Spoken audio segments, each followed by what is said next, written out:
So if you've ever read Producer Society or Traveling Guitarist, you know that I'm a big fan of looper pedals. I've got the RC-1 here and the RC-5. There's a huge difference between the two. So I think the first thing we should talk about is what they both have in common. Both pedals, they have a simple record, a playback, an overdub, an erase button, pause, erase, overdub, redo. You can change the order of functions. They both have an external foot switch capability, and you can also adjust the level or the volume of the playback loop with the knob that's just right here. If you're new to my channel, have a look at my tutorial on how to use the RC-1. You can see that in this video right here. In that tutorial, I show you how to use everything on the RC-1, every single function, except I don't show you the foot switch capability. For that reason, we're not going to be talking about those controls so much today because they're pretty much identical on both pedals. So obviously, when you take a look at the two pedals, you see that they're quite a bit different in terms of how they look, right? So the RC-5, it has a display and the RC-1 does not. Similar to how you can change the order of functions on both pedals, you can also change the display on the RC-5. I mean, you do that by hitting setup and then you want to hit general and you just want to scroll over and then you can change how things are displayed on the RC-5. So it'll either do so by beat and position or it'll count it, or you can even go by names if you wanted to. I prefer just to keep it the way it is just because I just like to keep it simple like that. Now,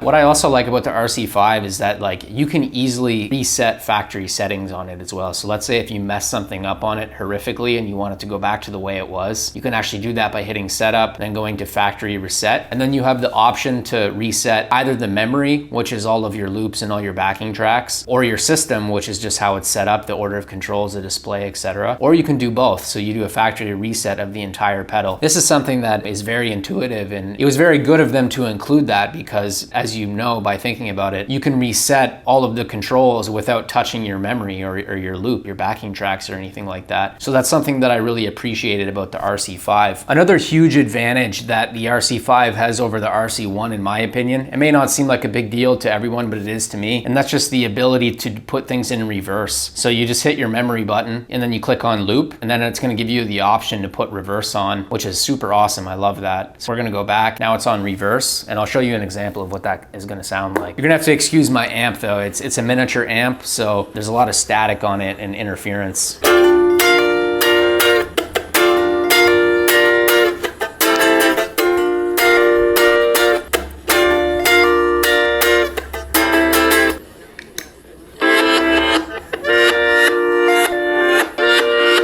Sounds pretty cool, right?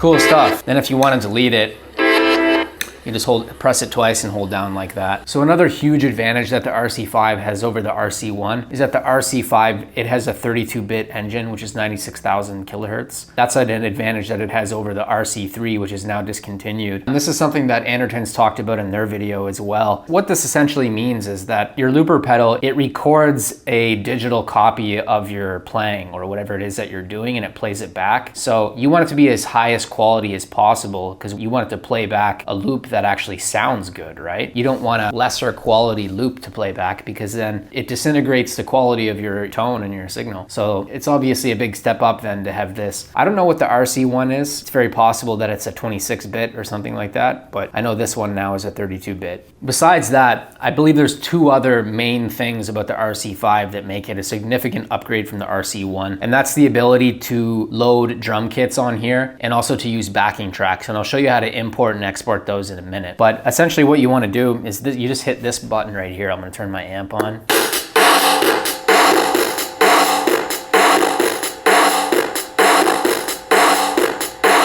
It's quite loud, but if you wanted to switch through them, you just hit memory, hit rhythm. You can also turn it down right here as well. We'll do that right now. And then you can adjust your reverb on the drum kit as well. So you can control how much it echoes or how much reverb is on the kit that plays back. Then here's your beats. So I'll show you what one sounds like now.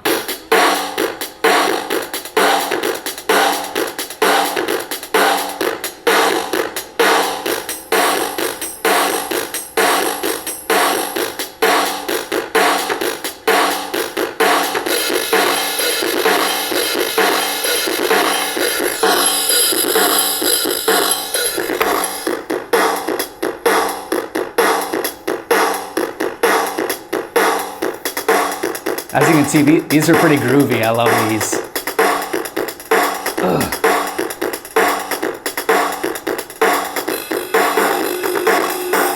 tons of them.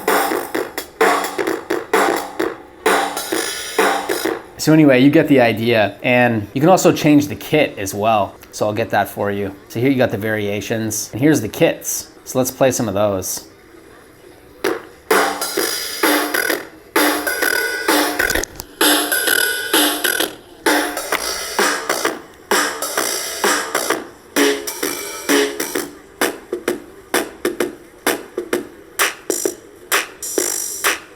They even got the 808 and the 909 in there.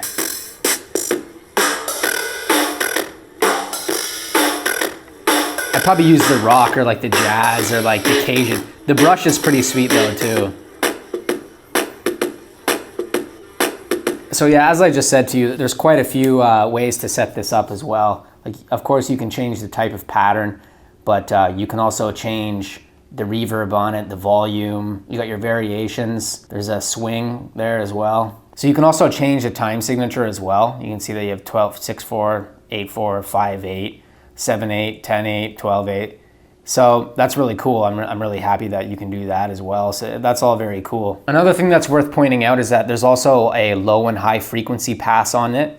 Now, I'll have to be honest with you, I don't use it very often. I don't even know where to find it. It's somewhere in here. Oh, here it is. So you got your tone low and your tone high. So you can change the frequency sweep on your drum kit or your loops if you wanted to, which is really cool. Now, in terms of the memory, so you got 99 loops on here, and this is about 13 hours of space. So 13 hours is quite a lot. You can get a lot of stuff on here, a lot of loops, a lot of backing tracks. And one thing that's important to note about the RC-5 is that when you have something loaded up on it, what it's going to do is it's going to light up white like that. So if it's blue, that means it's empty. So when it's white like that, that means that it's full. There's actually a memory on it. But when it's like that, it means that it's empty. And of course, you also have your tempo button too, which is pretty cool. Now, what this does is that, like, let's say you're listening to a beat or something like that, you can tap this tempo like this at the appropriate tempo of the song, and then you can actually get a tap tempo function to go along with whatever music it is that you're hearing. So that's super cool as well. Or you can just adjust it like that if you want it. You can get crazy with it, you can get wild. I think it goes up to 200. I guess it even goes even higher. So yeah, there's a lot of controls on this. Make sure to include a link to the instruction manual. That way you have an idea of like what else you can control on it, because there's a lot here. Like you can do MIDI, and like you can set up your CC controls. You can change the order of functions, control functions, how the memory is displayed. You know, there's something called the minimum and maximum control. I don't even know what that does. And you can also adjust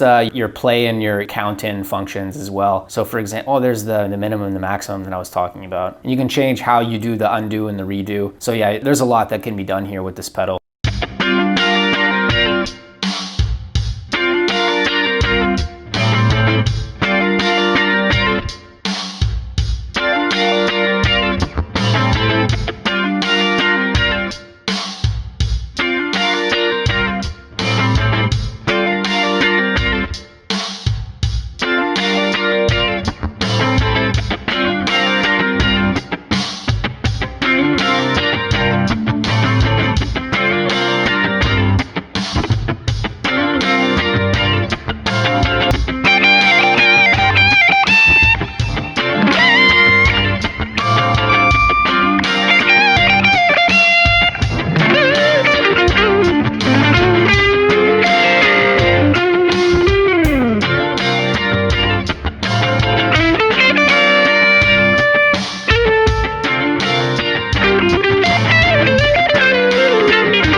So my personal favorite feature of the RC-5 is the ability to import and export backing tracks using the Boss Tone Studio. You can use any kind of backing track as long as it's a WAV file. Here's the Boss Tone Studio. You can download that directly from their website. I'll put the link somewhere in a moment. But as you can see, they got all kinds of stuff. They got metal, Latin, basic collection, rhythm stuff, rock, surf, country. They have all kinds of stuff. And that's all well and cool, but I like to make my own stuff, right? So I can put my own backing tracks in it. So I'll show you how to do that right now. So here's the backing track.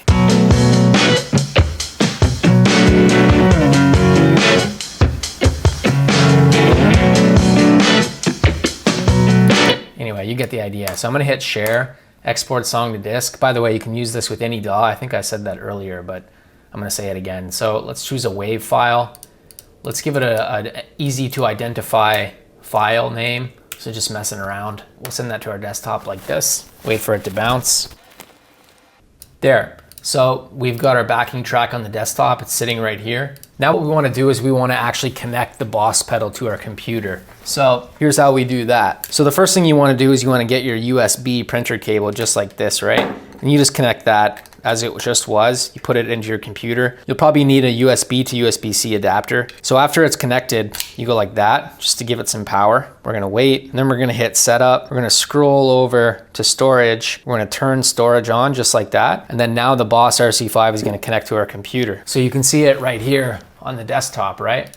So here it is. Now you can't just drag and drop files into the Boss folder like that. So what you have to do instead is you have to use Boss Tone Studio, and I'll show you how to do that. So there it says import. So let's import something. Here's our messing around file.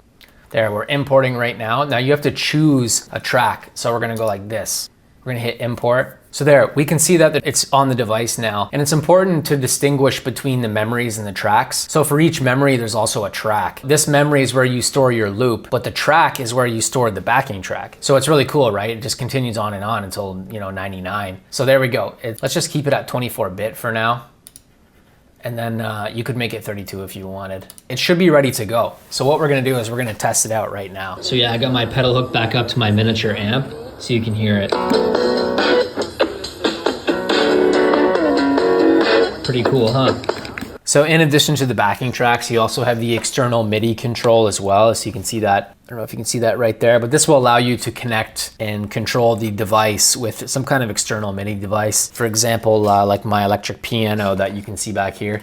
You just need the appropriate adapter that allows you to do that. Additionally, you can connect two devices. So you can put like RC-5 and another RC-5 together, and one can be like the master unit and one is like the slave unit, kind of like what you can see in this image right here. But all in all, while the RC-5 is a way more capable unit, I would say that the RC-1 is better in 3 different ways. And that is the fact that it's much cheaper. It's usually half the price, sometimes even a third of the price. It's way simpler to use. There's way less controls on it. This is only 24-bit, and this tends to be a lot easier on the battery. And the reason why it's easier on the battery is because there's no complicated display. If you'll recall the video where I did the test to see how pedals last, how long they last, the loop station will only last like 2 hours with a 9-volt battery. So you're pretty much always gonna need a dedicated power supply. But all in all, I would say that the major differences in my view between the two pedals is that you got the 99 loops. The ability to store more than one loop is something that RC-1 doesn't have. You have the drum kits and the backing tracks. You have the ability to do reverse, tap tempo, MIDI control,